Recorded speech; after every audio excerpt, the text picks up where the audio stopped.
everyone, how you doing today? My name is Lindsay Barrows, or Lindsay Barrows-Ruggieri. I never took my husband's last name, but sometimes I pretend that I did just so people still know we're married and I claim him. I am a wedding planner in the Smoky Mountains. I have 2 different planning companies. I also manage 3 different venues with my team, and we also run 2 different marketing companies called the Bradlink, and then our LGBTQ company called the Pradlink. But before I got started with weddings, I actually studied business in college. I got 2 master's degrees in business, and my first job out of school was with the business incubator, where I helped tiny companies capture their dreams and become big companies, and I helped them with things like business planning and creating a marketing plan. So today what I wanted to go over with you is how to clean up your marketing mess.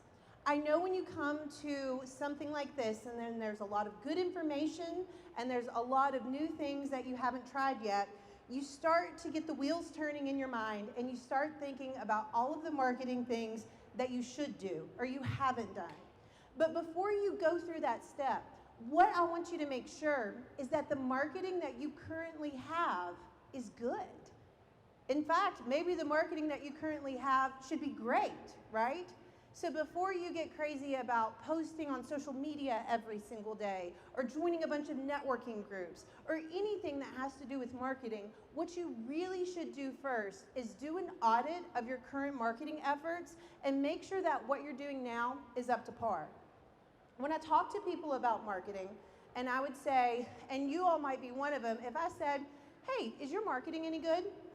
I feel like a lot of people will be like, yeah, we post on social media, we've got a website, we're on Wedding Wire, we're on The Knot, or whatever you may be. But that's not what I asked. I didn't ask if you had marketing, I asked you if it was any good. So I feel like what a lot of people do is they run through the motions, they fill out forms, they fill out profiles, they sign up for things, but they don't necessarily put a lot of effort into make sure that it's clear and concise and up to date and that it really does their brand justice. So what I want to go over today is how you can perform a marketing audit to make sure that all of your marketing efforts across the board are not only well done, but they also are tackling the marketing objectives that your business needs most and working for your brand. So we're going to go over all of the different steps. I'm also going to pass around my business cards, and so that way if you happen to have any questions, you're welcome to email me, ask me what those questions are if you're too shy to ask at the end of this. So let's start first. Why should you complete a marketing audit? First, it's going to clearly list all of your marketing and advertising efforts so you can get an overall view of your marketing portfolio. One thing that that's going to do is it's going to allow you to see if there's anything that you might be lacking in. You're also going to be able to grade your marketing. So maybe you're on social media, but it's just not consistent, it's just not well done. Or maybe you signed up for Wedding Wire when you opened your business and you filled out the profile, but that was 6 years ago and you haven't given it another thought since, and it's completely out of date. And then also, we want to make sure that all of your future marketing efforts are aligned with your goals. So it depends on where you are as a business on what your marketing should be.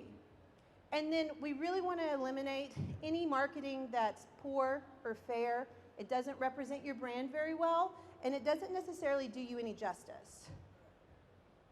So step 1, we're going to compile your marketing mix. And at the end of this, I'm going to show you what my marketing audit looks like, but just so you know, I always do this on either Excel or Google Sheets. I personally like Google Sheets because it's on the cloud, so that way I can access it anytime. I can also easily share it with people on my team, so that way if they're filling any part of the marketing audit out, we can work together on the same sheet. So I highly recommend that and using Google Drive if you don't already. So first, let's talk about what a marketing mix is. It's going to be all of the different types that you have. We call them marketing mix subgroups, different types of marketing. So I put a list here. It's a general list. I would bet that 95% of the people in this room, 99% maybe, do all of these things. But I also put, you can do more than that if there's something that I didn't tackle or it's something that we don't do. But one, of course, is going to be social media. The next is SEO. That might include your website, blogging, if you're doing Google Business or Google Ads. Next is networking, and I feel like not enough people consider networking a form of marketing, because it's like you're going to meetings and shaking hands, but you're not always talking to a client about your business. It's still marketing because you're talking to somebody who might be a funnel for referrals for you. Or it might be somebody like for us who wants us to be their in-house coordinator at their venue, and so now we have access to all of their clients as wedding planners. Next is PR, and I really feel like that is another one that's constantly overlooked. So are you getting published in magazines? Is your business on the news? Are you creating goodwill in your community? Are you joining open houses at venues that you work with? And if you get a review, what does it do? Does it sit there on Wedding Wire or Google, or do you put it on social media and put it out there so more people can see it? And then the next is marketing materials. That's easy. That's your print work. That's your brochures, digital or not, business cards, flyers, anything like that. And then something that's commonly forgotten is your sales process. You can be marketing yourself the entire time through your sales process, not just asking for the sale, but telling more about your company and creating a warm lead. So what you want to make sure when you're looking at your subgroups is, one, your company's involved in all of these, and two, there's a good spread. So if you're like, we're so into social media, we do tons of SEO, I haven't been to a networking meeting since I was in my second year of business, then you might want to start joining some networking. If you're too busy to do that, then I'm going to assume that you're making enough money to maybe have an assistant. Maybe you send them to the networking meetings instead.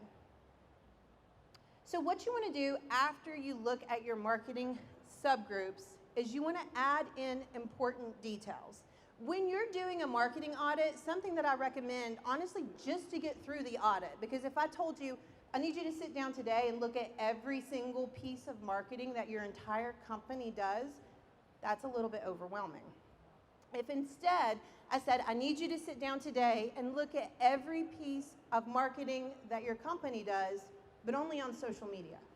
And next week, we're going to sit down and look at every piece of marketing that your company does, but only concerning SEO, only your website, only your blog, only your Google Ads. That's a little bit more consumable. It makes you feel like you can get through the marketing audit versus having to do everything all at once.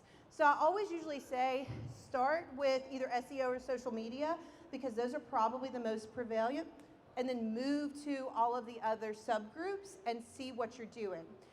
It's a good idea to Google your business name too, because I'm going to be honest, there might be something you signed up for 8 years ago, you didn't even remember that you were part of it, and you've got like an old profile on there that's completely out of date that you don't know about, but some of your clients do. So you want to get an overall look of all of your marketing, and then you want to add in important details. So in my Excel spreadsheet that I'm going to show you, we have columns for each one of these. One is your task manager. Who is in charge of that piece of marketing? You should always have somebody in charge. I don't care if you get brochures printed once every 2 years, somebody should be in charge of, when they're out, they're the person that knows that they need to update them and order more. If you're doing social media, it shouldn't be a blanket rule of like, oh yeah, we post to social media, but just like whenever we get to it. It should be, social media is so-and-so's job, and this is the frequency that I want them to complete social media posts. So you want to have a task manager so you can always hold somebody accountable. Next, you're going to write down either the platform or the venue. So it might be a website, blog, Google Ads, but you also want to make sure that you're really specific, especially when we get to social media, because Instagram has so many different parts of it, and some work a lot better than the others. So just saying, yeah, we're on Instagram, yeah, we get on Instagram 3 times a week and advertise our business, that's not good enough. I want to know, are you doing posts on your Instagram feed? Are you doing Insta stories? Are you doing Insta Reels? What on Instagram are you doing? Each one of those should have a specific line on your marketing audit spreadsheet, because sometimes they're going to perform different functions, but also some are more valuable. When you're adding video and you're doing things like stories, those are more than 50% of what people are looking at when they're getting on Instagram. So if you just posted, yeah, we're on Instagram, but all you're doing is posting on the feed, you're missing a vital part of the function of that platform. That's why you have to break it down into each individual segment. Next, we're going to talk about tools needed. The reason I want to talk about tools is twofold. One, how much time is going to be needed for somebody to be able to do this marketing strategy? And if you're paying somebody, how much do you pay them per hour? So that way you can kind of figure out a marketing budget. And I personally consider the person I'm paying to do the things with marketing as part of my marketing budget. A lot of people, when they're doing a marketing budget, they're like, oh, it's X number of dollars a month for this, it's going to be X number of dollars a year for that, and this is my marketing budget, and that's how I'm going to put it out. But you're not looking at who's providing the content, who's writing the blogs, who's posting to social media. If you're not including that as part of your marketing budget, one, your marketing budget's not enough, because either you're doing the work and putting all of those hours in, or you're paying somebody else to do the work and you're not considering that income that they're making as part of your budget. So your budget's way off, way off. Because I'll say, for me, the most marketing that I pay is the payroll to have somebody to do it, not the monthly subscription fees or anything like that that I pay for ads. So another thing that you want to consider with tools needed is literally the tools that you need. So some of the things like Instagram you can post natively, but you might find it easier to sign up for something like Planoly, which is like $9 a month, and it allows you to schedule your posts in the future. So you can kind of pre-do some of the work. And you want to look at the tools needed so that way you can include it in your overall marketing budget. But also it helps if you have a blank and there's just like, there's no tools needed, is there a tool you should be using? Are there tools out there to make the job easier, to make you more consistent, to make it so your frequency of posting happens to be more even during the busy season because you pre-scheduled everything and you only had to pay $9 a month to do so? So if you don't have a tool in there, I highly encourage you to Google it and figure out, is there something that exists that's either free or cheap that makes this function of marketing easier for me to do? Next, we're always going to include price, if any. I kind of combine those with the tools because I just have it in one column. And then frequency. Frequency makes a lot more sense when you're talking about something like social media because once you build your website, right, it's there. You don't have to go back to it every 24 hours and keep adding stuff to your website. It already exists. However, if you're looking at something stagnant like your website and you're like, oh, it's one and done, I'm good, you're going to forget about it. You need to make sure that your frequency for something like a website or a profile at least has you checking a minimum of once a year, if not once a quarter, to make sure that those things are up to date. How many people have a profile on Wedding Wire or The Knot for your company? Have you all looked at it in the past 6 months? Perfect. So you want to make sure that you're looking at it and making sure your pictures are up to date. Making sure if you're asking something like,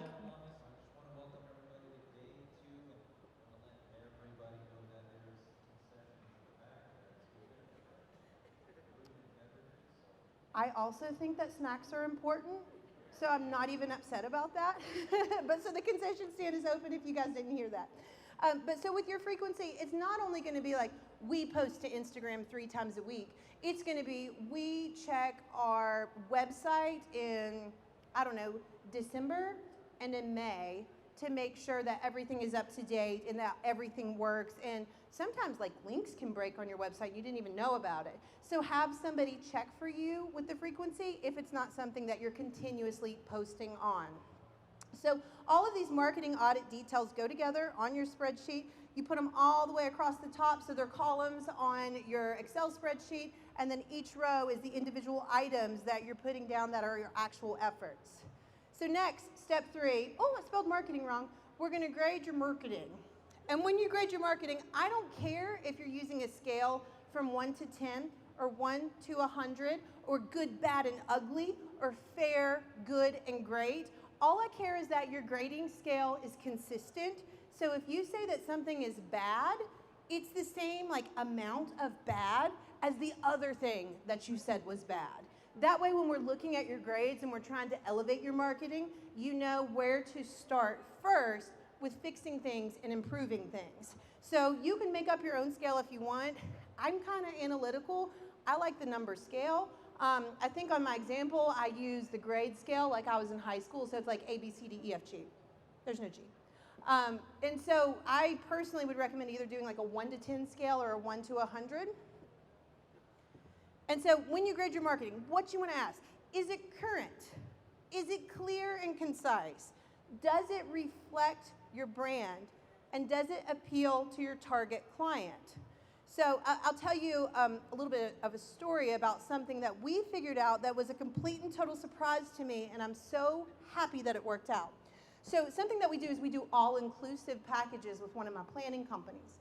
We worked at a very specific venue, which was, they do cabin weddings. I'm from the Smoky Mountains of Tennessee, so we do a lot of weddings there, and some of them are what we call cabin weddings. They're not renting a wedding venue, they're having a smaller party, and it's at a cabin, right? So I thought smaller parties, smaller guest count, smaller deal, smaller budget, right?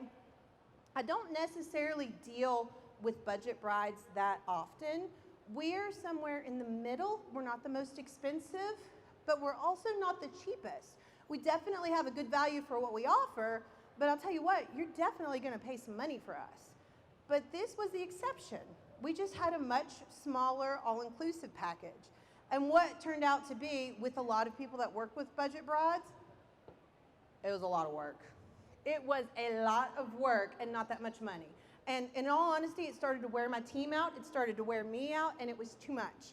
So we looked at our big all-inclusive brand that we use for the higher-end venues, and we said, you know what, we're gonna scrap the budget option that we have from this cabin, and we're only gonna offer the higher-end package. The venue owner called me. He was upset because he thought that we were gonna be charging too much. I was a little bit nervous that we weren't gonna have weddings there, but I was also like kind of excited to not have as many weddings there because we were so exhausted from doing all of the work that was put on us from them not hiring a lot of professionals. And so I really convinced him, like, it's gonna be a good fit for some of your clients. It's not gonna be a good fit for all of your clients, but basically, we can't do it anymore for the budget price. We just can't offer the service that's needed and do all of the other things to fill in the gaps. We have to go with the bigger package. So begrudgingly, he let us put the bigger package. What ended up happening is really our target client that finds us is somewhere in the middle. They're somewhere in the middle to high end. They're not budget. We booked more weddings at that venue than we did with the budget package. We had clients that were at that venue that didn't book us for the budget package because they weren't a budget bride. They didn't want a budget wedding. They were doing it at a cabin to save money on that aspect of it, but they were prepared to throw down a ton of money on every other aspect. And we totally missed the ball for 2 years, and we're like carrying chairs around and setting up DIY flowers and doing all kinds of stuff that we shouldn't have been doing as planners because that's what came with the budget. That's not really what came with the budget package, but somebody had to do it. And instead, we ended up either doubling or tripling our weddings because our target client wasn't a budget bride, and yet we had a package for somebody that wasn't our target client. So now we ended up with a bigger package, more weddings, and the venue owner and us both ended up making more money because we advertised to the person who's a better fit for us. So you always want to make sure that you have an idea in mind of who your target client is, and if you have a package that's not for them, look at it and be like, why am I doing that? Does it even make sense for me to offer that? If you have something that drives you crazy or is exhausting, ask yourself, why are we even doing that? Is it afraid that you're afraid of losing the revenue? And then ask yourself, well, one, after I take out how much I'm paying my staff and how much that we have to do to keep this going, am I really making that much revenue? And if it's only a tiny bit of revenue, can you book like 1 or 2 bigger packages and just make up the difference? So you might be missing the ball and completely shooting for the wrong target if you're not making sure that you look for your target client in everything that you do. Next, the question that I want you to look at is it clear and concise? Let me tell you about my mom. She needs help with her iPhone anytime. If she wants to post something to Facebook, she literally calls me and is like, I'm going to do a Facebook post. Can you walk me through it? Because she has no idea how to use technology. She is the person I put my website in front of, and I say, click all the buttons, do all the things, act like you're a bride's mom, and tell me, can you figure out how to hire us? Can you figure out how to get a brochure? If she can't figure it out, I got to stop doing it and do something else. Because not every person is like a 60 or 70-year-old person that's getting married, right? So I understand that's not necessarily your target client. But if their mom or grandma can't figure out how to get a brochure on your website, it is way too complicated for anybody to use. Because somebody that's really technical advanced might be able to figure it out, but can they figure it out in the 6 seconds that you have to grab their attention before they move on to somebody else? If the answer is no for my mom who's not tech savvy and she's in her 70s, the answer is maybe for somebody who is tech savvy and they're in their 20s. So you want to look at everything and say, does my phone number instantly jump out at them so they can call me? Is there a way for them to email me? Is there something other than the form that you have to fill out on the website that tells you how to get a hold of me? I hate that more than anything, where it's like, oh, are you interested in us? Fill out these 12 questions on my form and I'll get an email to you eventually. Make sure that your email and your phone number is on there so that way if they have a question, they don't want to fill out the form, they can get in touch with you. So when you're making sure something is clear and concise, you also want to make sure that it's super easy for anybody to use.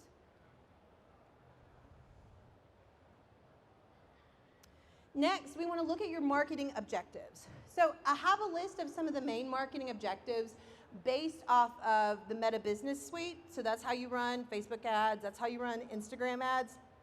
These tend to be the most popular objectives for those of us in the wedding industry.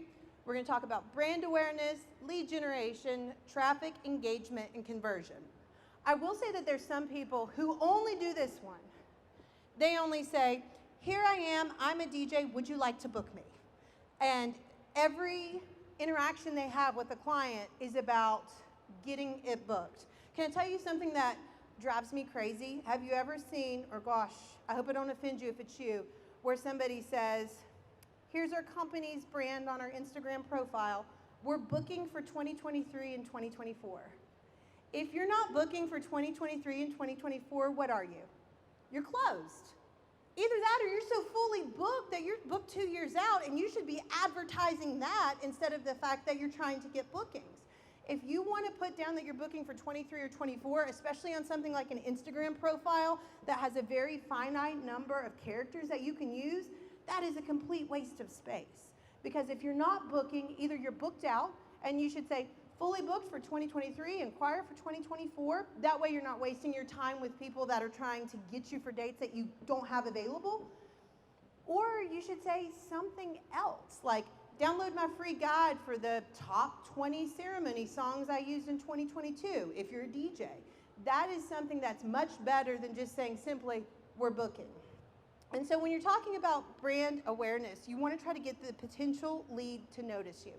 With brand awareness, I will say if you are a newer business and you have to, quote, get your name out there, you're going to focus a lot more of your marketing efforts on brand awareness versus anything. I'm going to give you an example of networking groups. I'm very good at networking because I'm very active in networking. And so for the venues that we manage, we have a booth today, and this is actually the first time that I've asked people to come to us if you're interested in us helping you manage your venue or learn how to manage your venue. Everybody else, they ask somebody who does it, and somebody refers me. I've never asked anybody if I could manage their venue. They find me instead. And the reason is because I'm really good at going to networking meetings and just saying what I do and making sure that people understand what our brand is. And so you're trying to get your potential lead to notice you. If you're a brand new business, you're going to spend a lot more time and effort on brand awareness than anything else because people don't know who you are. Once you're extremely established and people already know what your brand is, you're going to focus more on the other 4 tactics. Now, again, a big mistake that people do is they jump all the way to conversion and asking for the sale. Instead, what I want you to do is first focus on lead generation. The reason why you want to focus on lead generation is because you want to make sure that you have contact information for the potential client so that you can continuously reach out until they say, I've already booked somebody else, or I'm just not interested in what you're selling. Will you please take me off your list? So for an example, what we do is I have a ceremony placement guide on one of our ads as well as some of our marketing websites. And it's like, here's this cute little guide. It's literally like stick people across a piece of paper and you write who your bridesmaids are and who your groomsmen are for the wedding, so that way you can organize your wedding party. And then you can organize the people in the front row, especially if you have divorced parents. It's very helpful. But what we say is, instead of just giving you this download, I say, give me your email so I can email you this handy dandy download. Once I have your email address, it goes into an automated system where we continuously send you more helpful downloads in a 6-email sequence. One, for the client, every time I send you an email, I'm giving you a gift. I'm giving you a handy dandy download, so you want to open my email and see what's inside.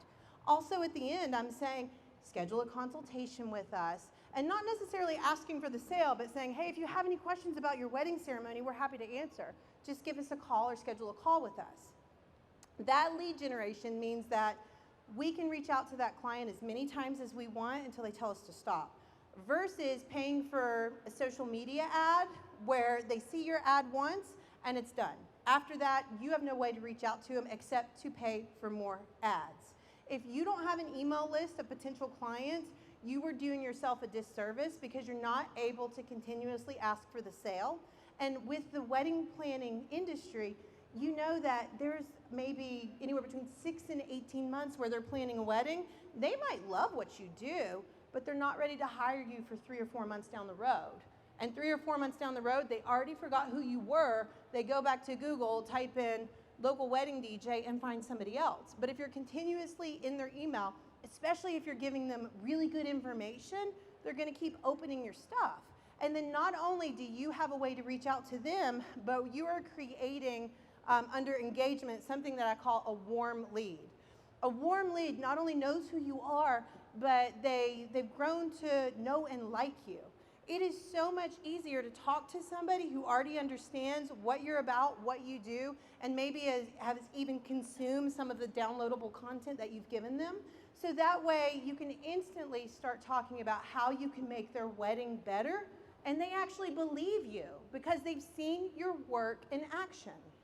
And so I love not only the lead generation, but also the automated system. For us, we use Honeybook for our automated system, but there's tons of automated email systems that you can use. You just have to make sure that you're always following the rules about making sure that people aren't getting spammed and they can unsubscribe when they want to. Otherwise, if you're not following those rules, one, you can get in trouble, but more than likely before you get in trouble, Gmail's going to notice what you're doing, and it's going to hurt your emails from being able to get sent to the right spot and to land into the inbox. If a lot of people consider you junk mail and are deleting it as junk, Gmail identifies that, and they start to identify you as junk mail before it even gets in the inbox. Next is just traffic. We want to get your lead to your site or platform for more info. So not only with lead generation do we give you the handy dandy downloads, but we also put things like links to brochures and links to our website so that way they can get more information from us. Then we want to engage with them to make them a warm lead. And then finally at the end is when we try to do conversion and convert to a sale. And I'll be honest, with us, we don't always even ask for the sale. What we do, it's my favorite email in the sequence. It's called the Don't Ghost Us email. That's literally the subject line. It says, don't ghost us. We're so excited about working with you for your wedding. And in the email it says, we understand that you're really busy. We don't want to be a bother to you. So we're going to go ahead and file your project away. You're not going to hear from us anymore. But if you decide that you're interested in us, just please reach out. We get so many people that reply to that email and say, oh my gosh, we were going to hire you, we just weren't ready yet. Or, oh, you know, we've looked at your brochure and how much is the deposit? Because it's not in my budget yet, but I'm saving up for it and I'm ready to start soon. And that there isn't me asking for the sale. It's just saying, hey, I don't want to bug you, so I'm just going to stop sending emails because I don't want to be a bother. And that is where we get the most response out of the entire sequence that we have. So next, when you're refining your marketing, one, you want to review your overall marketing portfolio. You want to make sure that your marketing grades are acceptable. So go ahead and grade yourself. If you have a bad grade, Put a notes section in the spreadsheet and put some of the things that you notice instantly that need to be fixed.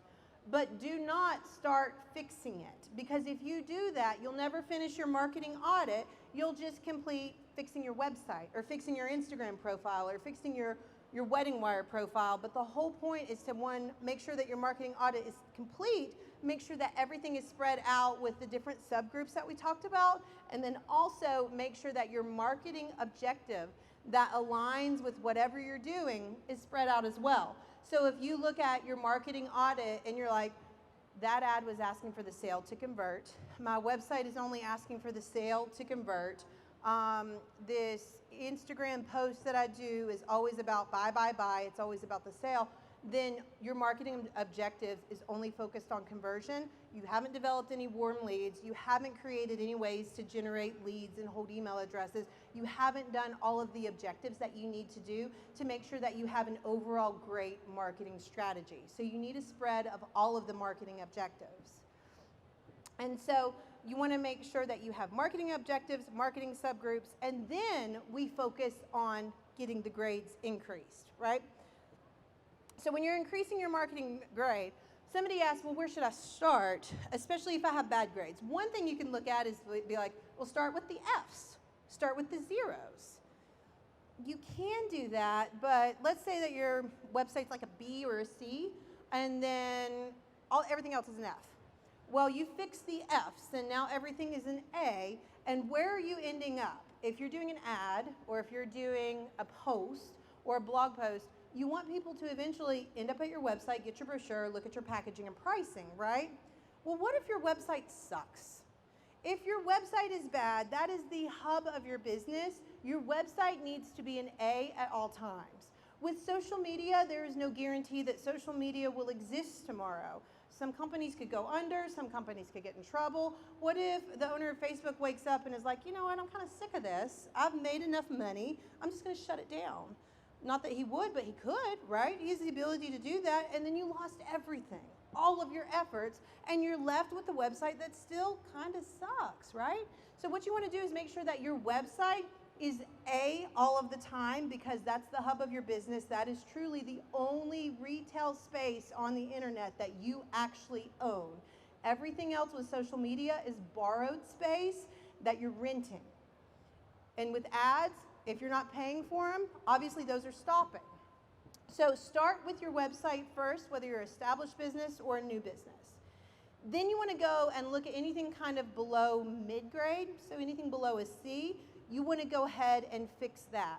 Because what you don't want to do is have, let's say, an awesome Instagram and an awesome website, and then somebody stumbles upon Wedding Wire, they recognize your name from seeing you on social media, they go and look at it, and the same package price on the FAQs of Wedding Wire is what your package was 5 years ago. And now they think you're that much. Now they're going to inquire and get a brochure and find out that you've increased your prices 3 different times in the last 5 years, and you're way more expensive than they thought you were. Now they're disappointed. So you want to start with anything that's below a C grade to make sure that you're slowly bringing up all of your marketing. And I will say anything that's a stagnant profile is an easier one-time fix, right? It's easier to go on Wedding Wire or The Knot or just your Instagram profile or your Facebook business page and upgrade all of that once, because once you upgrade it, it's done. You don't need to look at it again for another 12 or 6 months. It's harder to start posting consistently every single day on social media and all of the platforms. So my suggestion to you is to start with the profiles that are stagnant. Once you fix it, it's fixed, and then move on to things that require posting multiple times a week. Because that way, once those are fixed, it's done, and it's easier to keep up with everything else. And then when we schedule marketing, has everybody heard of batching before? Batching? Okay. So when you make a batch of cookies, do you make 1 cookie or do you make a dozen or 2 dozen? Right? You're going to make a couple dozen. When you do batching with marketing, what you're doing is, instead of making 1 social media post and every single day you're like, oh, I've got to post to social media, I haven't thought about it yet, I don't know what I'm going to do, let me get here and look at all of my pictures, and let me either get on AI and use that to write a post or think of a post from my head. That's daunting, and it's not sustainable. And it'll drive you crazy, especially during the busy season when you honestly don't have time for it.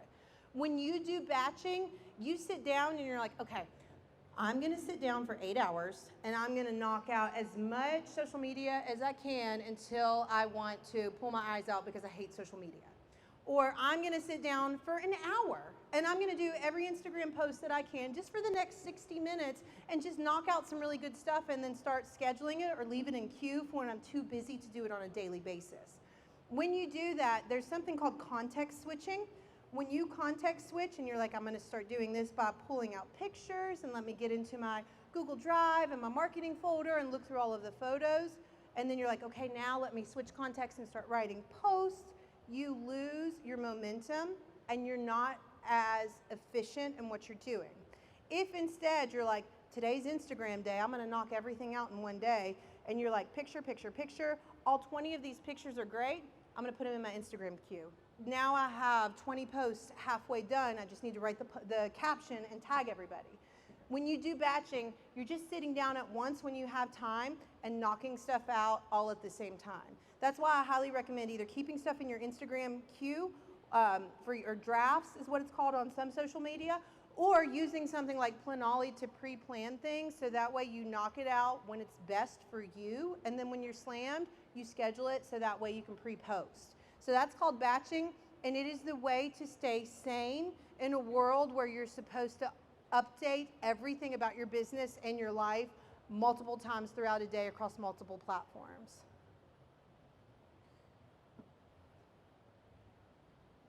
So next you want to look at your marketing spread and review any areas where you're not putting forth enough effort.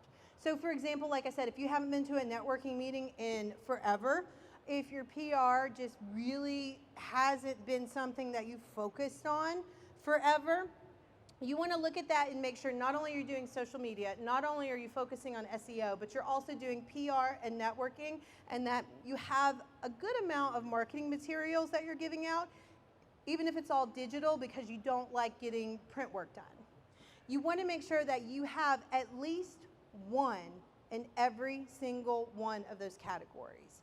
It's okay to say like, well, we can't be everywhere on social media, so we just focus on like Instagram and TikTok. That's okay to really refine what you do and downsize what you do so you don't have to be everywhere in all of the places and it's a little bit more manageable. But it's not okay to say, I haven't networked in so long, I have no idea who the new people are because I've been in this business for like 15 years and I don't need to network anymore. Because then you never know about who's coming up behind you doing exactly what you do but maybe better, or who's coming up in their brand new venue that's going to take a huge part of the market share, but you didn't meet them in the beginning when they were starting to develop their preferred list, and now it's really difficult to get into because they already have 8 planners on their preferred list and you're not one of them. You want to make sure that you're in at least one of every single one of the subcategories that I told you about. And with networking, I understand that it's a commitment and it's difficult to be places, but what if you're in a networking group that meets once a month and you come to half the meetings? That's asking you to give up 6 two-hour time spots a year. That's it. Just to make sure that you understand what's going on in your local industry. And so you want to always add on marketing tactics where you're lacking. If you're lacking something like networking groups, look up local networking groups. If you've never been published anywhere with any of the real weddings that you do, then go ahead and look up something called Too Bright Lights. It helps people get published. It focuses a lot on photographers, but as a planner, I actually won the award one year for being published. I think I was in like the top 5% of people published that year. I'm a wedding planner. I'm not a photographer, but I would tell photographers I worked with, hey, if you make sure to upload your pictures to this Too Bright Lights, I'll write a blog for it, I'll submit it to a bunch of different websites, and I'll get us published. We were published in magazines multiple times that year, and it's actually really easy to get published because the people that are writing content are dying for somebody to give content to them. So if you can write 300 or 350 words, send in pictures of a beautiful wedding that you did, they're more likely to accept you because you kind of did the work for them. They have to copy and paste your 350 words, upload the pictures that you've provided, add a little insert at the beginning about you, your company, or the wedding, and their content is done versus them doing all of that by themselves. So that's something for PR. So you need to look in everything to see where you're lacking. Next, you want to consistently update your marketing at least once a year. at least once a year, like with your website during the quote unquote slow season, double check and make sure that everything works, links aren't broken, everything's up to date. Double check all of your stagnant profiles and make sure everything works and things are up to date. And then at least once a year, look at things like Instagram and make sure that you're doing reels or stories or whatever else they make up next that comes out that tends to be more beneficial than just the traditional post. Next, you want to expand your marketing objectives. Make sure you're using all of the marketing objectives. It shouldn't be all about conversion. It shouldn't be all about brand awareness and getting your name out there. You should have a healthy mix of where you're doing brand awareness, but then you're getting leads, and then you're creating warm leads with traffic and engagement, and then eventually asking for the sale. If it's all of one thing, you're not doing enough of the others. It's going to be a little bit different depending where you are in your business. If you're brand new, it might be a lot of brand awareness. If you're older and established, it might be more about creating warm leads and moving into conversion. Everybody should always have conversion at some point, though. Otherwise, you're not asking for the sale. So finally, if you want more marketing info, you can email us. I'm happy to give you all these slides. I'm also happy to give you the notes. So like a copy of everything that I said, so that way if you didn't catch something, you can have the thing for it. And then you can stop by our booth if you're interested in joining Weducation Pro. It's $20 a month, and we always do something like this was 1 month's worth of content. We always do a little something every month to share with our members so that way they can educate themselves on how to grow and expand their marketing. I have 3 minutes for questions. So does anybody have any questions about what I talked about or how to perform a marketing audit? I answered everybody's question? Okay, if you're too shy to ask a question in front of a bunch of people, I'm going to be standing over at my booth after this, and I'm happy to talk to you one-on-one, or if you have a really specific question and it's better for us just to talk one-on-one, I'll be over there for the majority of the day, and I'll be happy to talk to you if you want to just stop by, okay? Thanks, everybody.